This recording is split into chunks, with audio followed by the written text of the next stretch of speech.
Այդ ճանապարհները երկրորդ կարևոր նշանակություններ ունեն միայն առևտրի մասին չեն, հատկապես այդ դեղինով նշված ճանապարհները թուրքական աշխարհի եւ Թուրքիայի միջև, որոնք նախկինում երբեք գոյություն չեն ունեցել, շատ կարևոր են։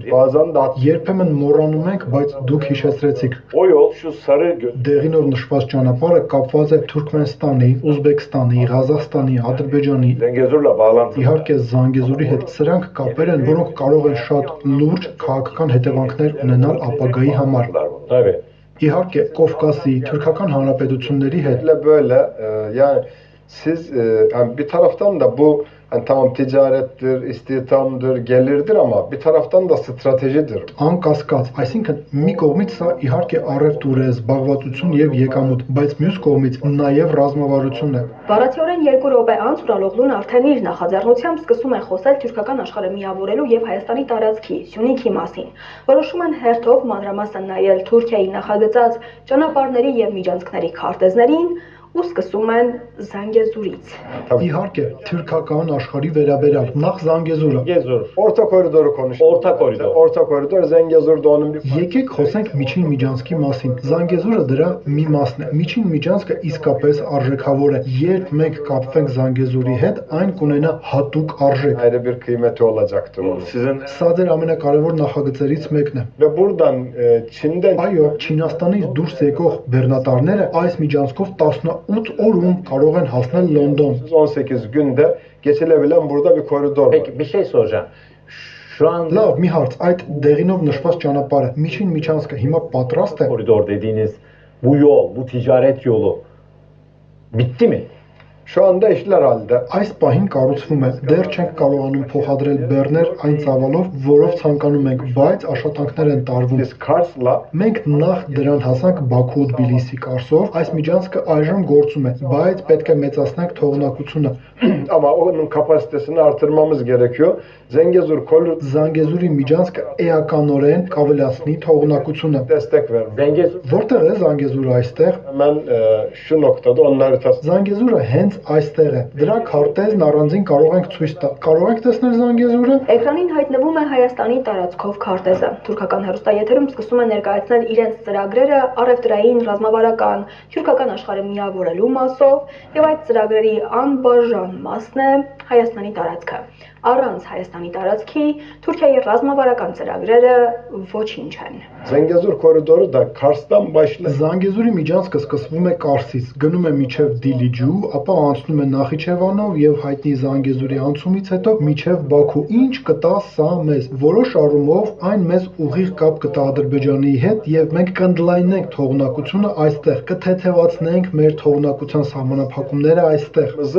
burada genişletmiş, rahatlatmış bir olacağız. şey merak ediyorum. Şimdi Kars Կարս Դիլիջու սա երկաթուղի է։ demir yolu mu? Evet, buna Այո, մենք այս տարի հիմք դրեցինք, սկսեցինք կառուցել 224 կիլոմետրանոց երկաթուղին 0-ից։ Yolu yapıyor. başladık. Evet. Դիլիջու հետո Նախիջևանում երկաթ գիծ կա, որոշ հատվածները կվերակառուցենք, որոշ հատվածները կվերանորոգենք։ Ha, Դուք այնտեղ չեք միջամտում։ Ազար- Ոչ, ադրբեջանական կողմն է հետևում դրան։ Նա ներե՞։ Միջև ուր կհասցնենք սա, Մենք եթե- կհասցնենք միջև Հայաստանի սահման։ Sonra Ermenistan Այնուհետև Հայաստանի տարածքում կա 43 կիլոմետրանոց հատված։ Այն նաև Թրամփի միջանցք են կոչում։ konuşuldu ya. şurası. Սա է 43 կիլոմետրը։ Kenya. Burası Trump koridoru. Evet. Այո, դա է կապույտը։ Սա Թրամփի միջանցքն է։ 45 kilometre. Այստեղ էլ երկաթուղի կկառուցվի։ Yaşayacak. Demir yolu. Մենք այն նշել ենք որպես 45 կիլոմետր, 43 կամ 45 կախված կլինի նախագծից։ Երկաթուղի կկառուցվի, նաև ավտոճանապարհ։ Peki bu koridor Այս միջանցքը մեզ միայն Ադրբեջանի հետ է կապելու։ Orta koridorun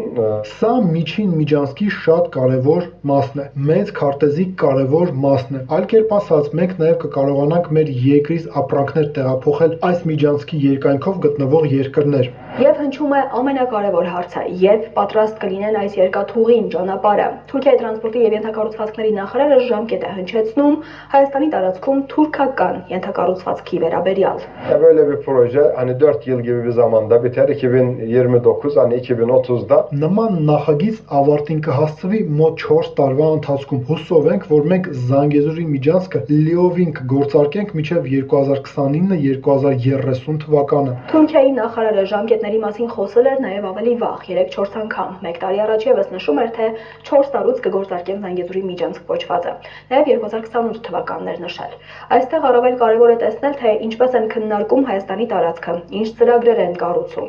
ինչ նշանակություն ունի Թուրքիայի համար Հայաստանի տարածքը, եւ այն, որ ինչ արվում է Սյունիքում, նաև Վաշինգտոնի պայմանավորվածություններով անխոչնդոտ անցումը։ Այս ջանքերը կներառեն Ադրբեջանի Հանրապետության հիմնական մասի եւ Նախճեվանի ինքնավար հանրապետության միջև Հայաստանի Հանրապետության տարածքով անխոչնդոտ հաղորդակցությունը Ծառայում է Թուրքիայի ռազմավարական նպատակներին, արվում է ոչ թե հանուն Հայաստանի, այլ որովհետև Թուրքիայի պահանջն է, որովհետև Թուրքիան այսպիսի պլաններ ունի։ Հայաստանը թյուրքական պետությունների կազմակերպության պակասող մասնիկն է։ Այս ֆրազը բառացի հնչել է Ատլանտիկ կոնսուլի եւ Եվրասիա կենտրոնի կազմակերպած քննարկմանը, այն էլ ինչ թեմայով եւ ինչ վերնագրով։ Թուրքիայի ներկայությունը Կենտրոնական Ասիայում եւ դրա հետևանքները տարածաշրջանում Միացյալ Նահանգների արտաքին քաղաքականության նպատակների համար։ Այս քննարկման ամենակարևոր դրվագները հիմա ներկայացնում ենք ձեր ուշադրությանը, որովհետեւ հնչած ամեն նախադասությունն ուղիղ առնչվում է Հայաստանին, Հայաստանի տարածքին եւ Հայաստանի ապագային, որը ինչպես բառացի նշվում է, պատկերացնում են թյուրքական աշխարհում։ Երբ լսում եք Թուրքիա, Կենտրոնական Ասիա ֆրազը, ականջները պետք է սրել, որովհետև սա Թուրքիա, Կենտրոնական Ասիա կապը Հայաստանն է։ I believe that Turkey has been playing a vital role as a bridge and a gateway for both the South Caucasus and Central Asia. Ես հավատում եմ, որ Թուրքիան կենտրոնական դեր է խաղում որպես կամուրջ եւ դարպաս Հարավային Կովկասի եւ Կենտրոնական Ասիայի համար եվրոպական եւ եվրոատլանտյան ինստիտուտների ինտեգրման մասով, եւ այդ դերը հիմա առավել քան կարեւոր է դարձել ներկա գլոբալ մարտահրավերների եւ մեծ ուժերի միջև ընդլայնվող գեոստրատեգիկ մրցակցության պայմաններում։ ՆԱՏՕ-ում Թուրքիայի նախկին մշտական ներկայացուցիչ Մեհմեդ Ֆաթիհ Ջեյլանն է, որը հիմա Անկարայի think tank-երից մեկն է գլխավորում, եւ թուրք դիվանագետը հիշում է այն նախագծերը, որոնք Միացյալ Նահանգների հետ գործակցությամբ իրականացրել են Թուրքիան եւ Ադրբեջանը։ Օրինակ Բաքու-Թբիլիսի կարճ երկաթգիծը։ Այս նախագիծը Բաքուն եւ Անկարան ծառայեցնում են կարծես մեկ հիմնական նպատակի՝ աղաղակելու, թե շրջանցել են Հայաստանը, մեկուսացրել են Հայաստանը։ Մանավանդ հիմա, երբ Հայաստանի տարածքով Զանգեզուրի միջանցք են պահանջում, այն ներկայացնելով որպես կենսական Թուրքիայի շահերի եւ ապագայի համար։ Ստիպված են արդարացնել, հատկապես Թուրքիայի տրանսպորտի նախարարն է ստիպված իր ամեն ելույթում բացատրել, թե այդ ինչու ուրեմն այդքան փող ծախսեցին կառուցելու Բաքու-Թբիլիսի կառսը։ Եվ այստեղ նաև նկատենք, թեև Թուրքիան եւ Ադրբեջանը թելադրողի դիրքից են հայտարարում, թե մեկուսացրել են Հայաստանը, իրականում իրենք իրենց են զրկել, ինչպես հիմա են ասում, կենսական ճանապարհից։ Սա նշանակում է, որ Հայաստանը կարող է թելադրողի դիրքում լինել Սյունիքի հարցում։ Սյունիքում ամերիկյան միջնորդությամբ նախագծի Թրամփի ուղու կամ Զանգեզուրի միջանցք կոչվածի հարցում։ Ոչ թե պարտության հետևանքը գլխիկոր կրողի, այլ սեփական կարողությունները եւ դրանց կարեւորությունը գիտակցողի դիրքում, մանավանդ երբ այսպիսի հետաքրքրվածություն եւ շահագրգռվածություն կա։ I do believe Ես հավատում եմ, որ ինչպես անցյալում հիմա եւս Թուրքիայի, Եվրոպայի եւ ԱՄՆ-ի միջև կան գործակցության մեծ հնարավորություններ։ between Turkey, Europe and the United States are focused on Central Asia and the South Caucasus. This is something that we should capitalize on. Կենտրոնական Ասիայի եւ Հարավային Կովկասի ուղղությամբ մենք սա պետք է կապիտալիզացնենք։ Հավատում եմ, որ Թուրքիայի բիզնես շրջանակները եւ նրանց ամերիկացի եւ եվրոպացի գործընկերների միջև շփումներն ընդլայնելը կլինի ծայրահեղ օգտակար։ And European counterparts. Թուրքական պետությունների կազմակերպությունը ռազմական կառույց չէ, բայց վերջին սամիթի ժամանակ Ալիևի հնչեցրած այս հայտարարությունն են մեջբերում։ Ülkelerimiz arasında hərbi, müdafiə Հաշվի առնելով մեր երկրների միջև ռազմական, պաշտպանության եւ անվտանգության ոլորտներում լայնածավալ համագործակցությունը 2026-cı ildə Azərbaycanda Türk Dövlətləri Təşkilatına üzv ölkələrin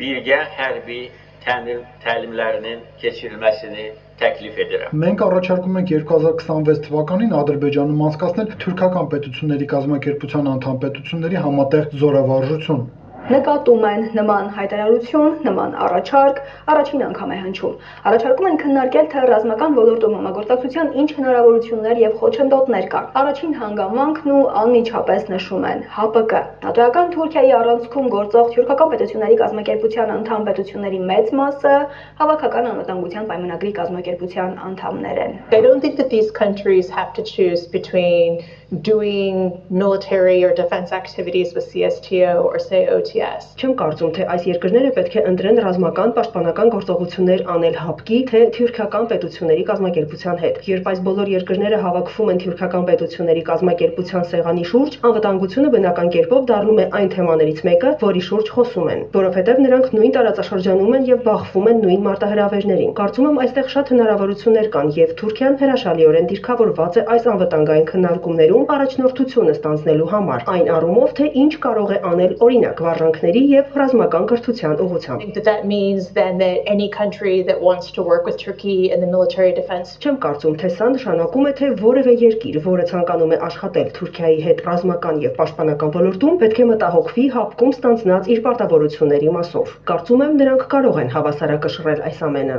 Ատլանտիկ կոնսուլի եւ Եվրասիա կենտրոնի աշխատակից տիկնոջից ավելի կաթոլիկ է Թուրքիայից դիվանագետը։ Ռուսաստանին ուղիղ հենց նա է անդրադառնում։ Խոսում Ուկրաինայի դեմ Ռուսաստանի ագրեսիվության մասին եւ հավելում, սա կարող է հետևանքներ ունենալ Կենտրոնական Ասիայի երկրների վարքում։ I mean, remember, for instance, Armenia. In that, I mean, it just froze its CSTO membership. Հիշեք, օրինակ Հայաստանը սառեցրել է ՀԱՊԿ-ին իր անդամակցությունը եւ ինչպես ես եմ տեսնում Կենտրոնական Ասիայի երկրներում փնտրտուք կա։ Օրինակ Ղազախստանը փորձում է իրականացնել բազմավեկտոր դիվանագիտություն եւ կարծում եմ կա գործակցության պոտենցիալ Թուրքիայի, Կենտրոնական Ասիայի, Եվրոպայի եւ ԱՄՆ-ի միջեւ, երբ խոսքն անվտանգության ոլորտում հարաբերությունների սերտացնելու մասին է։ Ներկա պայմաններում մենք չպետք է ամաչենք եւ նստենք մեր դափթիների վրա հետեւելով իրադարձությունների զարգացմանը։ Մենք պետք է ակտիվ լինենք եւ նոր հարաբերություններ կառուցենք ներառյալ անվտանգության ոլորտում։ Թուրք դիվանագետը հիշում եւ կարող ենք ասել բառացի նշում է, որ նախկինում Թուրքիան վախեցել է, որովհետեւ անվտանգությունը ներառված էր թուրքական պետությունների կազմակերպության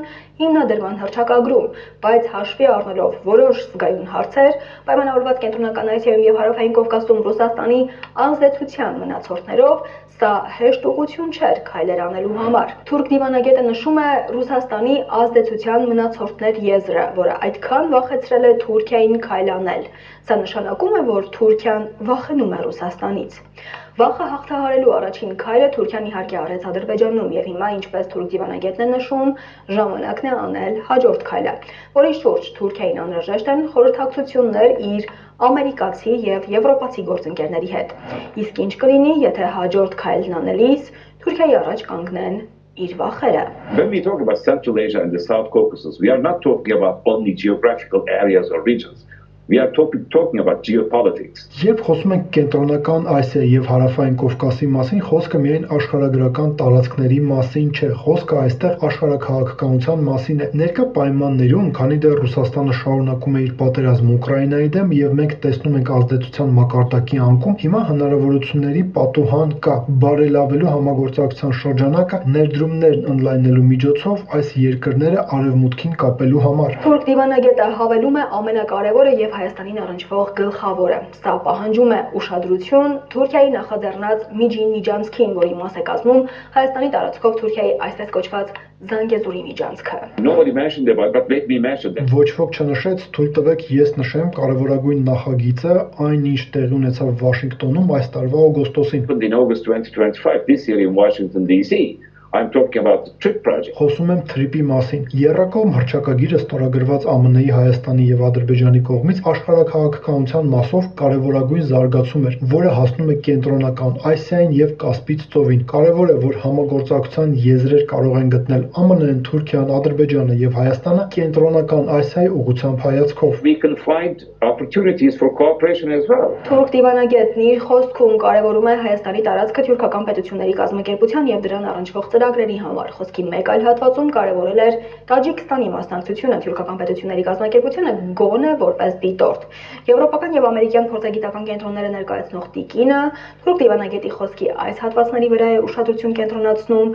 եւ բառացի հայտարարում. Հայաստանը թյուրքական պետությունների կազմակերպության պակասող մասնիկն է։ I absolutely agree with everything he's Ամբողջությամբ համաձայն եմ այն ամենի հետ, ինչ նա ասաց Տաջիկստանի մասին, որի միանալու կարիքը կա, բայց պետք է հավելեմ, որ Տաջիկստանը երբեք չի դիմել դիտորդի կարգավիճակի համար։ Կուզեի տեսնել, որ Թուրքիան ստանձնում է առաջնորդությունը եւ հրավիրում Տաջիկստանին միանալ թյուրքական պետությունների կազմակերպությանը, բայց ես կողմ եմ նաեւ նրան, ինչ դեսպանն ասաց Հայաստանի մասին։ because I think from a US perspective, those are the missing pieces in OTS right now. Not having Tajikistan, not having Armenia. Որովհետև կարծում եմ, որ ամերիկյան տեսանկյունից թուրքական պետությունների կազմակերպության բացակամասերն են Հայաստանը եւ Տաջիկստանը։ Այլ կերպ ասած, թյուրքական աշխարհի միավորում, որի առաջնորդությունը ստանձնում է Թուրքիան, հովանավորությունը Միացյալ Նահանգները եւ Եվրամիությունը։ Ամեն երկիր իր շահն ունի եւ Հայաստանի կենսական խնդիրն է, գոյության խնդիրն է որոշել իր շահն ու դերն այս պատմության մեջ։ Այլապես ուրիշներն արդեն որոշել են եւ այս պահին ամեն ինչ դեռ ընթանում է ըստ նրանց պլանի։